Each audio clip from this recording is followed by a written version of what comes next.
इस वीडियो में हम लोक प्रशासन के कुछ महत्वपूर्ण प्रश्नों का अध्ययन कर रहे हैं जो विभिन्न एग्जाम में आ चुके हैं।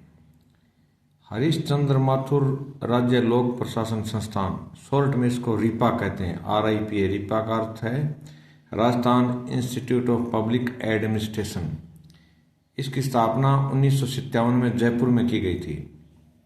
ये जो रीपा है ये राजस्थान के राज्य सेवा के जो अधिकारी हैं उनकी ट्रेनिंग इसमें होती है। यहाँ हॉस्टल भी बना हुआ है, यानी जितनी भी राज्य सेवाएं हैं उनका जो आधारभूत प्रशिक्षण जिसको हम फंडामेंटल ट्रेनिंग कहते हैं वो हरीशचंद्र माथुर राज्य लोक प्रशासन संस्थान से शुरू होता है।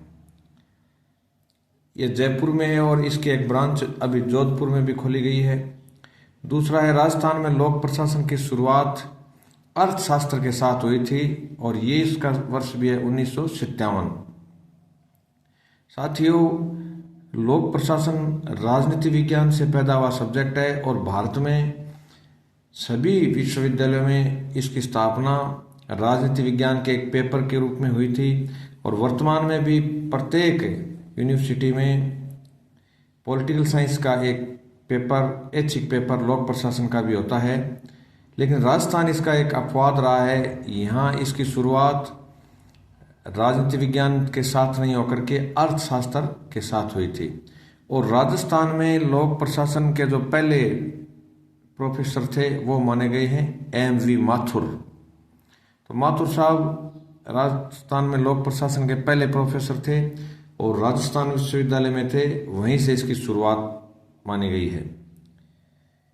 ये बहुत शानदार क्वेश्चन है, 60% पेपर इनसे हो जाएगा।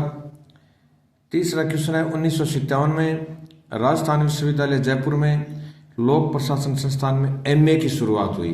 MA सबसे पहले राजस्थान की बात करते हैं, अन्य राज्यों की नहीं। तो लोक प्रशासन की शुरुआत MA के रूप में 1957 में हुई और 1959 में पहला बैच MA का क्लियर हुआ था। ये राजस्थान विश्वविद्यालय से हुआ है। अभी वर्तमान में स्कूलों में भी माध्यमिक शिक्षा बोर्ड में ये ऐच्छिक सब्जेक्ट के रूप में आर्ट्स में चल रहा है, पब्लिक एड। 1986 में संघ लोक सेवा आयोग ने लोक प्रशासन को ऐच्छिक विषय के रूप में शामिल किया था। IAS में भी एक प्री में भी पहले ऑप्शनल सब्जेक्ट था, अब तो वर्तमान में ऑप्शनल प्री में होते नहीं हैं और मेन में ये पहले प्री और मेन में दोनों में था, अब मेन में एक ऑप्शनल सब्जेक्ट है लोक प्रशासन। पांचवा क्वेश्चन है 1959 में IAS प्रशिक्षण स्कूल दिल्ली, पहले IAS की ट्रेनिंग दिल्ली में होती थी और अंग्रेजों के ज़माने में IAS को ICS यानी इंडियन सिविल सर्विस कहा जाता था। 1959 में IAS प्रशिक्षण स्कूल दिल्ली तथा स्टाफ कॉलेज शिमला, इन दोनों का विलय करके यानी इनको मर्ज कर दिया गया और मसूरी वर्तमान में उत्तराखंड में, उस समय यह अविभाजित उत्तर प्रदेश में थी। मसूरी एक पहाड़ी शहर है। तो मसूरी में राष्ट्रीय प्रशासन अकादमी की स्थापना की गई और इन दो संस्थाओं के विलय से हुई है ये, यानी IAS प्रशिक्षण स्कूल दिल्ली जो पहले दिल्ली के मेटकाफ हाउस में चलता था और स्टाफ कॉलेज शिमला। अब वर्तमान में यहाँ IAS को ट्रेनिंग दी जाती है और ये पहाड़ों की नगरी शिमला में है, मसूरी में स्थित है। 2 अक्टूबर 1972 जो शास्त्री जी का और गांधी जी का जन्मदिन है।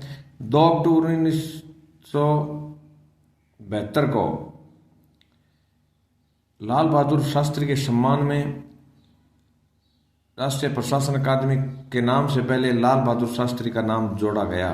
तो मित्रों, वर्तमान में इसका नाम है लाल बहादुर शास्त्री राष्ट्रीय प्रशासनिक अकादमी मसूरी और यहाँ IAS की ट्रेनिंग दी होती है। छठा क्वेश्चन है राजस्थान विश्वविद्यालय में लोक प्रशासन का अलग विभाग कब बना। पहले तो देखिए 57 में तो MA शुरू हुई थी राजस्थान विश्वविद्यालय में, हम सबको पता है ये जयपुर में है और वर्तमान में यानी 1965 में ये अलग विभाग राजस्थान यूनिवर्सिटी में खोल दिया गया लोक प्रशासन का। 7वां क्वेश्चन है एचिसन आयोग 1886 में अंग्रेजों के समय में बना था। इसकी सिफारिश पर जो सेवाओं को कन्वर्टेड और अनकन्वर्टेड, ये दो प्रकार की सेवाएं पहले चलती थी। तो इस आयोग ने कहा कि कन्वर्टेड और अनकन्वर्टेड का जो भेद है, विभाजन है, उसको समाप्त कर दिया जाए और भारत की सेवाओं को दो भागों में बांटा जाए। एक तो इंपीरियल सेवाएं और दूसरी प्रोविंशियल सेवाएं। यानी एक तो साम्राज्य की सेवाएं जो सेंट्रल की होगी और ये प्रोविंशियल सर्विसेज होगी प्रांतों की। 8वां क्वेश्चन है कि जेबी विटो का प्रयोग करने वाले भारत के एकमात्र राष्ट्रपति कौन थे? तो इसका जवाब है मित्रों जैल सिंह। राजीव गांधी की सरकार के कार्यकाल के अंतिम दिनों में उनका काफी मतभेद हो गया राष्ट्रपति जैल सिंह के साथ, और जब राजीव गांधी की सरकार ने संसद से भारतीय पोस्ट ऑफिस एक्ट में सुधार के लिए एक संविधान संशोधन अधिनियम पारित करवा के राष्ट्रपति भवन भेजा, तो राष्ट्रपति ने उसको लौटाया नहीं और अपनी जेब में डाल दिया और आज तक वो अधिनियम वहीं पड़ा है। यानी राष्ट्रपति के ऊपर ऐसी कोई लिमिट नहीं है। तो जेबी विटो का भारत में अभी तक एक ही बार प्रयोग हुआ है, वो है मित्रों पोस्ट ऑफिस एक्ट के ऊपर, राजीव गांधी के समय ज्ञानी जैल सिंह ने किया था। 9वां क्वेश्चन है, सरकार, ये एक परिभाषा है लोक प्रशासन की। सरकार का कार्य करना ही लोक प्रशासन है, चाहे वह प्रयोगशाला में एक्सरे मशीन संचालन का काम हो या किसी टकसाल में सिक्के ढालने का काम हो। यह परिभाषा लोक प्रशासन की फिफ्नर ने दी थी। किसने दी? फिफ्नर ने। 10वां क्वेश्चन है, मार्शल डिमोक लोक प्रशासन का संबंध सरकार के क्या और कैसे से स्थापित करते हैं। मतलब डिमोक की परिभाषा है कि लोक प्रशासन क्या है, यानी वो है सरकार का क्या और कैसे, वो हम मानेंगे लोक प्रशासन।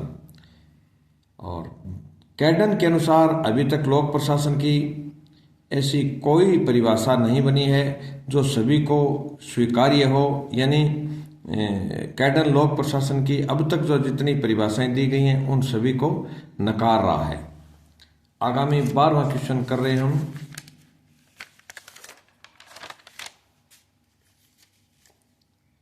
12वां क्वेश्चन है, सर जोसिया स्टाम्प। मित्रों, हम इनका लोक प्रशासन और निजी प्रशासन का भेद भी साइमन का, स्टाम्प का, एप्पलबी का, ये तीनों पढ़ चुके हैं, ये भी वो इम्पोर्टेंट है। तो यहाँ जोसिया स्टाम्प के अनुसार कर्मचारी समाज के सबसे बड़े प्रेरणा स्रोत है। ये एक परिभाषा उन्होंने दी है सर जोसिया स्टाम्प ने। 13वां क्वेश्चन है, संविधान सभा में कुल 389 सदस्य थे। हम सबको पता है, हम तीसरी क्लास से ये क्वेश्चन पढ़ने लग जाते हैं। और संविधान सभा के सदस्यों का निर्वाचन कुछ मनोनीत होते थे और अधिकांश निर्वाचित होते थे। तो निर्वाचित सदस्यों का निर्वाचन राज्य की विधानसभाओं के सदस्य करते थे और इसके लिए एक जनसंख्या का आधार माना गया था, वो था 10 लाख। यानी प्रति 10 लाख की जनसंख्या पर संविधान सभा का एक सदस्य बनाया गया। देखिए, 389 में से चुनाव 296 सदस्यों का हुआ था, जिसमें कांग्रेस के 208 सदस्य निर्वाचित हुए थे, मुस्लिम लीग के 73 हुए थे और अन्य दलों के 15 सदस्य संविधान सभा के लिए निर्वाचित हुए। बाद में ये जो मुस्लिम लीग है, इसने संविधान सभा का बहिष्कार कर दिया और पाकिस्तान के लिए एक अलग संविधान सभा की मांग की थी। 14वां क्वेश्चन है मित्रों, प्रारूप समिति, जिसको अंग्रेजी में ड्राफ्ट कमेटी कहा जाता है। संविधान निर्माण के लिए बहुत सी समितियां बनाई गई थी, उनमें एक महत्वपूर्ण समिति का नाम था प्रारूप समिति। इसके कुल 7 सदस्य थे और इसके अध्यक्ष बाबा साहब डॉक्टर भीमराव अंबेडकर को बनाया गया और इसके दूसरे सदस्य थे कन्हैयालाल मुंशी, जो राजस्थान से संबंधित थे। तीसरे सदस्य थे मोहम्मद सादुल्ला और चौथे सदस्य थे BM मित्तर। 5वें सदस्य थे इसके अल्लादी कृष्णा स्वामी। बाद में ये BM मित्तर के स्थान पर अन्य सदस्य आ गए और N गोपालाना स्वामी अयंकर और DP खेतान 7वें सदस्य थे। डीपी खेतान के स्थान पर भी बाद में अन्य सदस्य मनोनीत हुए थे इसमें। बाद में मित्तल के स्थान पर एन माधवराव और खेतान के स्थान पर टीटी कृष्णामाचारी सदस्य बने। 15वां क्वेश्चन है मित्रों, संविधान सभा के कुल 11 अधिवेशन हुए थे और 165 बैठकें भी थी। देखिए, प्रारूप समिति ने संविधान का निर्माण कर 1947 में ही तैयार करके और संविधान सभा को बहस के लिए सौंप दिया था। संविधान सभा ने संविधान में लगभग 8 महीने तक जोरदार बहस हुई और प्रत्येक बिंदु पर बहस होने के बाद इस संविधान को लागू किया गया था। 16वां क्वेश्चन है, हमें पढ़ना पड़ेगा संविधान की जो महत्वपूर्ण बिंदुओं पर जो बहस हैं, डिबेट्स हैं, उनके ऊपर जो कथन हैं कई विचारकों के, वो कथन भी कई बार पूछे गए हैं। 16वां क्वेश्चन है, जो भारतीय पुलिस सेवा है उसका ट्रेनिंग कॉलेज कहाँ है? तो मित्रों इसका जवाब है हैदराबाद में। पहले यह ट्रेनिंग कॉलेज माउंट आबू में था। केंद्रीय पुलिस प्रशिक्षण कॉलेज वर्तमान में हैदराबाद में है। पहले यह माउंट आबू में 1948 में स्थापित किया गया था। आपातकाल के दौरान सबको पता है आपातकाल 25 जून 1975 को लगा था और 1977 तक भारत में यह लागू रहा। इंदिरा गांधी की सरकार के द्वारा लागू किया गया था। तो आपातकाल 1975 के दौरान 1975 में इसको माउंट आबू से हैदराबाद स्थानांतरित किया गया। वर्तमान में इसका नाम सरदार पटेल राष्ट्रीय पुलिस अकादमी है।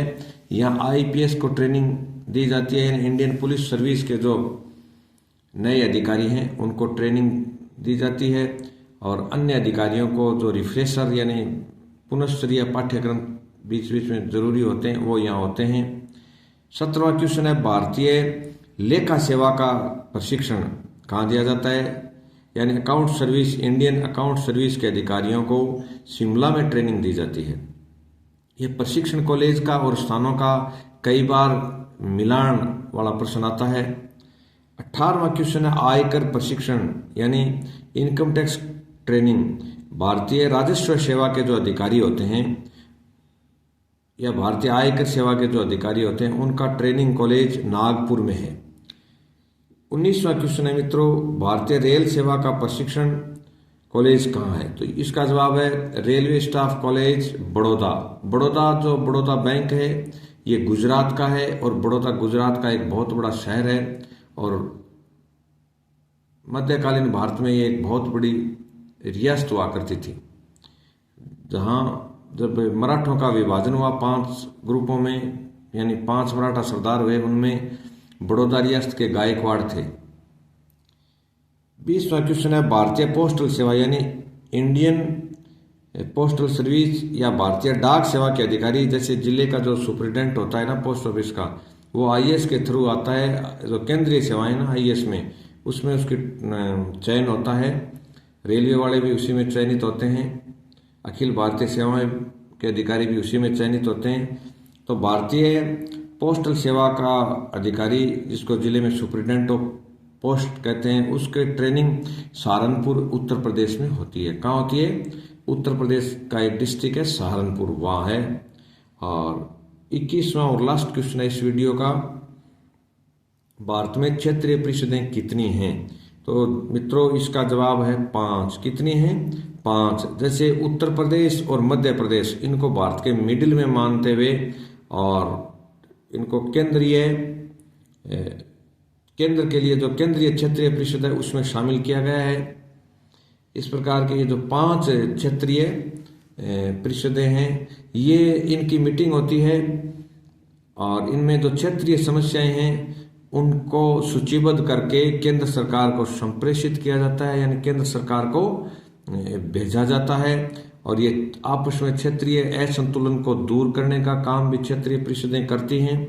इनकी संख्या मित्रों भूल करके भी, क्योंकि एक अन्य टाइप की क्षेत्रीय परिषद है वो इनमें शामिल नहीं है, बाद में बनी है, तो इसका जवाब हमें 5 करना है। और ये क्षेत्रीय असंतुलन को, क्षेत्रीय असमानताओं को दूर करके और आपस में क्षेत्रीय समन्वय यानी कोऑर्डिनेशन बनाने का काम करती हैं। ये जो वीडियो है ये आगामी एग्जाम में बहुत इम्पोर्टेंट है, इसको आप ध्यान से पढ़ें। मैं कहता हूँ किताब पढ़ने की जरूरत नहीं रही पब्लिक एड में। जो नए व्यक्ति हैं उनको अच्छा सीखने को मिल रहा है और आगे भी मिलता रहेगा, आप ध्यान से पढ़ें। अभी जो नेक्स्ट एग्जाम है कॉलेज लेक्चर की, उसमें ये क्वेश्चन संभवतया आएंगे, आप इनको अच्छी तरीके से पढ़ें। धन्यवाद।